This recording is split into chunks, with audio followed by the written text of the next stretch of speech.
Ang programang ito ay rated SPG. Striktong patnubay at gabay ng magulang ang kailangan. Maaaring may masiselang tema, lengguwahe, karahasan, sexual, horror o droga na hindi angkop sa mga bata.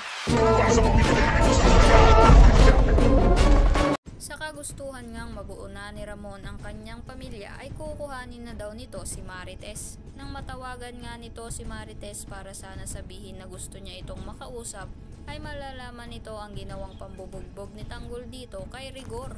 Pero kahit na sinabi ni Marites na ayaw muna niyang makita itong si Tanggol, ay pupuntahan pa din daw ito nila Ramon para maliwanagan ito kung ano daw ba talaga ang totoong nangyari. Sa kabilang banda, sasabihin naman ni General Pacheco kila Tanggol na may bagong transaksyon na naman sa kanila itong Mamba Cartel at isa lang daw ang hiling ni General Pacheco dito kay Tanggol, ang ubusin na nito lahat ng Mamba Cartel. Papayag naman itong si Tanggol pero sa isang kondisyon, tutulungan daw siya nitong si General Pacheco na alamin ang pagkatao ni Ramon Montenegro.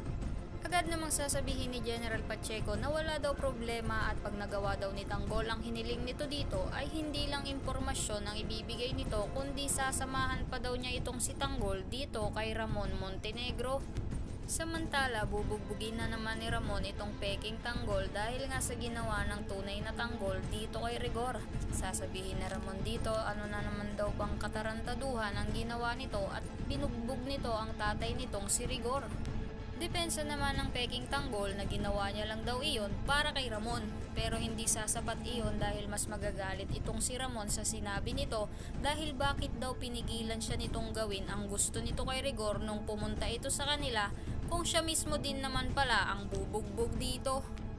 Kaya naman dahil doon ay kukutuban na itong si Ramon na nagsisinungaling nga itong peking Tanggol.